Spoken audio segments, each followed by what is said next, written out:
Dia bertobat, maka seisi surga bersorak-sorai. Amin. Tuhan kalau kagum kalau Anda bertobat, nggak ada amin kalau bertobat ini. Ya lawan muka Allah. Ini masalah. Halo, pernah baca Alkitab nggak 10 orang sakit kusta? Pernah baca nggak Bapak Ibu? Jawab, mereka ke dukun atau ke Tuhan Yesus?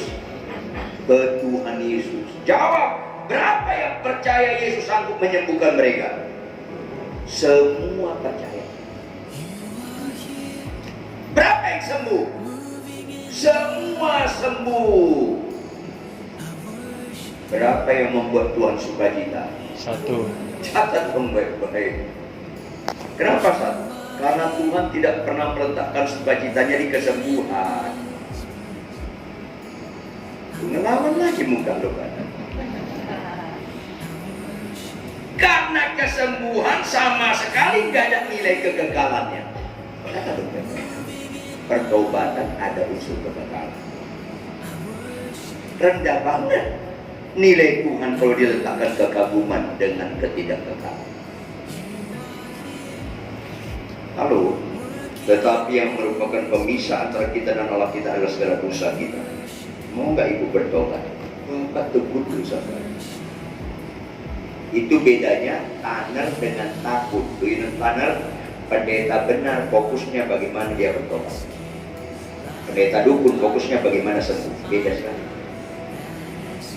Bersyukurlah Anda sebelum meninggal dengan firman seperti ini, supaya kalau tahun depan Anda meninggal agak beres ini. Nggak rela. Terus akhirnya saya dilawati Roh Kudus, saya nangis, saya minta ampun dan bertobat. Terakhir Bapak berdoa, cengkel lagi saya. Saya ingat doa Bapak. Apa itu? Tuhan, ibu ini sudah sungguh-sungguh bertobat. Dia minta ampun dosanya dulu dan sudah kau ampuni. Kau sudah diterima sebagai Tuhan dan Juru Selamat dalam hidupnya. Keselamatan jiwanya tiba pada dia. Oleh karena itu Tuhan, kalau kau mau sembuhkan, sembuhkanlah dia dengan Yesus. Tapi kalau nggak sembuh, kuatkan dia menghadapi kematian. Kaget saya Bapak Pendeta. Itu doa yang benar Bapak Ibu. Tidak ada amin kalau berbagi. Itu doa yang benar. Halo. 2 minggu kemudian saya segar dan saya sembuh. Yang benar Bu. Benar Pak Pendeta. Kapan kejadiannya? 5 tahun yang lalu. Kapan periksa terakhir? 6 bulan yang lalu. Apa hasilnya? Saya sudah bersih dari kanker. Apa sih Pak? Puji Tuhan, ibu sudah sembuh. Tapi jangan lupa, jangan kita fokus gagal, fokus gagal. Puji Tuhan, Anda sembuh. Tapi jangan lupa, Anda tetap bisa mati lagi. Tepuk tangan dong. Nah itu baru tepuk tangan. Bukan sembuh yang luar biasa. Karena 90 sembuh, tapi menjadikan hati Tuhan. Dia kaget, loh kok itu Pak Tuhan? Bukan kok itu, memang itu. Jadi gimana Pak Tuhan? Jangan berbuat dosa supaya jangan terjadi lebih buruk. Amin. Ini permasalahan yang serius di gereja. Rata-rata orang gereja lebih suka sakit sembuh daripada pembohong jadi jujur. Rata-rata orang Kristen suka sekali dipulihkan usahanya, dipulihkan ekonominya daripada setia dan berbaik. Akhirnya banyak Kristen jadi batu sandungan karena ciri utama Kristen bukan sakit-sakit. Ciri utama Kristen berubah kelakuan Anda yang salah. Tidak ada amin kalau dan kalian jangan undang saya lah. Undang pokok yang enak-enak berbuat supaya enak lu masuk neraka. Makanya firman itu bermanfaat bukan hanya mengajar, apalagi menyembuhkan, bukan. Firman itu bermanfaat untuk mengajar, untuk menunjukkan kesalahan supaya diperbaiki kelakuan dan dididik dalam kebenaran. 2 Timotius 3 ayat 1-17 itu Kristen.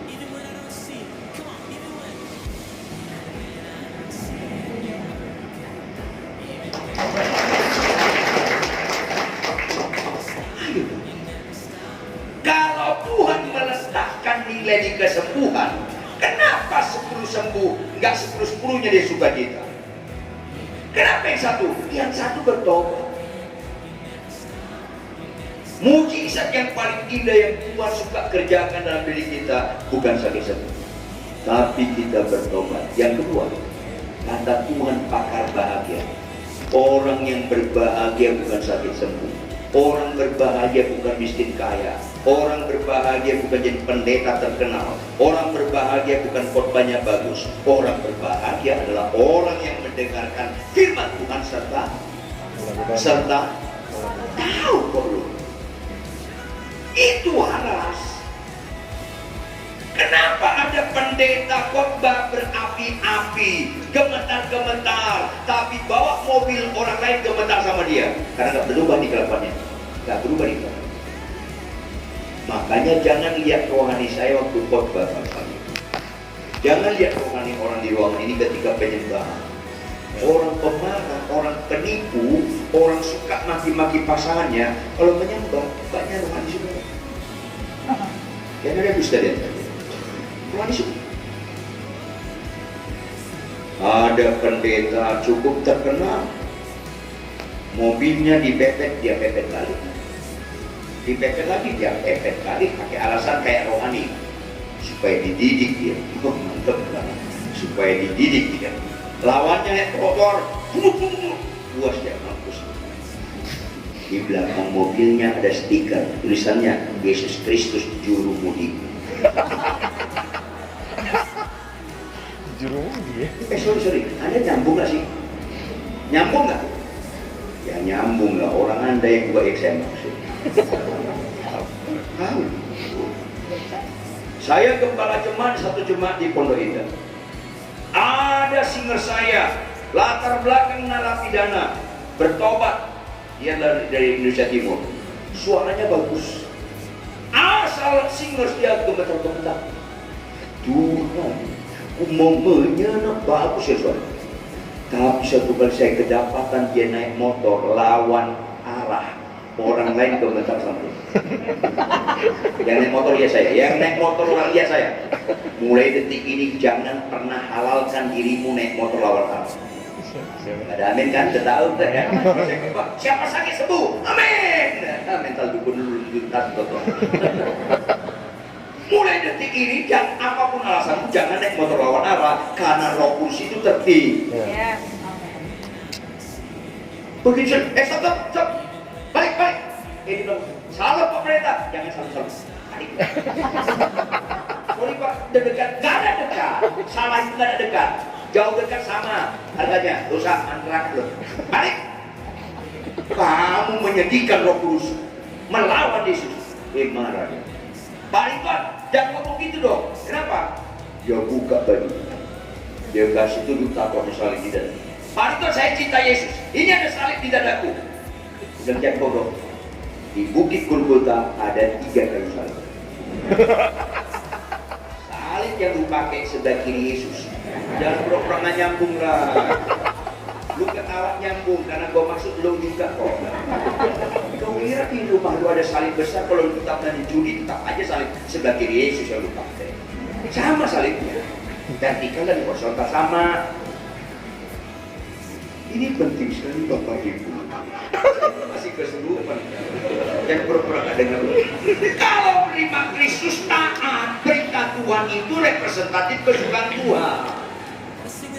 Maka fokus kita perintah Tuhan. Abraham bapak orang beriman, bukan pada janji Tuhan. Abraham, kau akan punya keturunan sebanyak bintang di langit, sebanyak pasir di lautan. Bukan di situ dia beriman.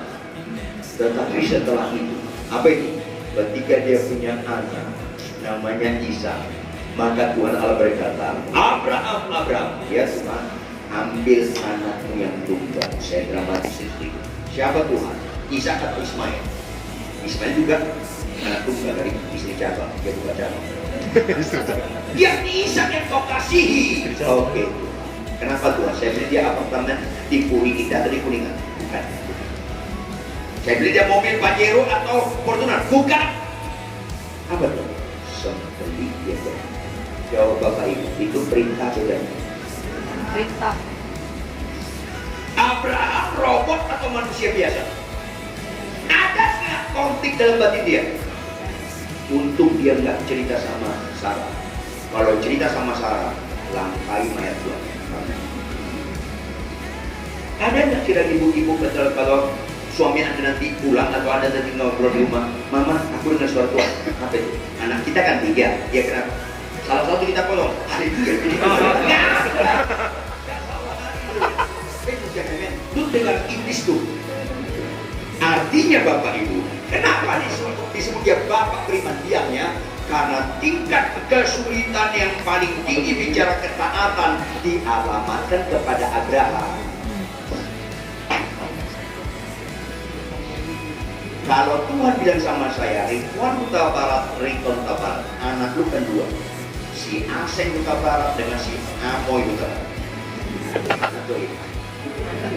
Ada salah satu, bawa ke parkiran Pondok Indah Mall, nanti malam, potong dia.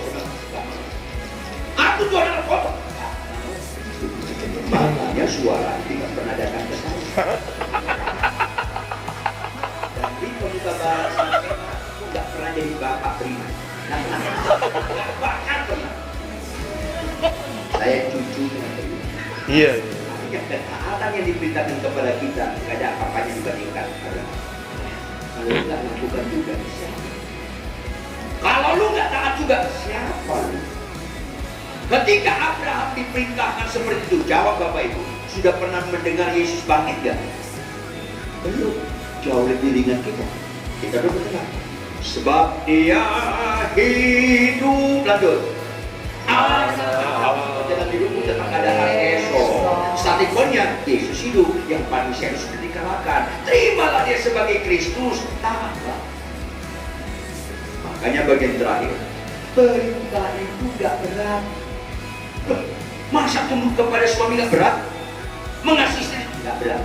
Yang berat di mindset Anda. Tuhan itu sempurna, katakan amin. Amin. Dia tidak pernah salah, katakan amin. Amin. Perintah Tuhan representatif kesukaan Tuhan, katakan amin. Amin. Catat baik. Perintah Tuhan identik dengan kebenaran. Amin. Suami mengasihi istri itu pasti benar, absolut pasti benar. Suami benci istri itu pasti salah.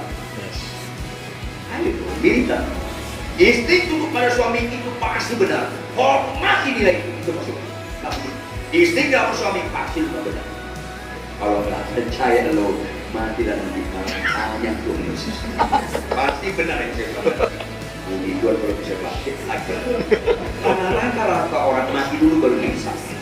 Supaya makanya bersyukurlah Anda sebelum meninggal dengan firman ini, supaya kalau kau kau meninggal gak beres itu.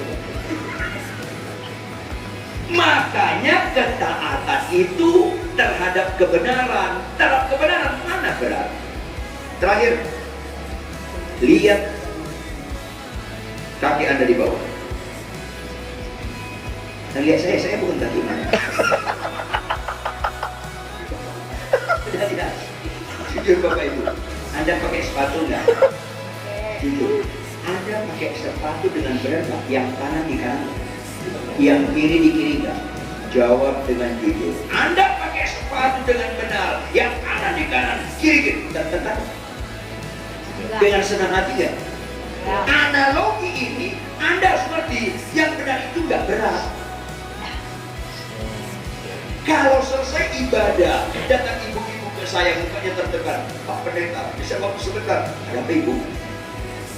Saya tertekan sekali Pak Pendeta. Ada apa?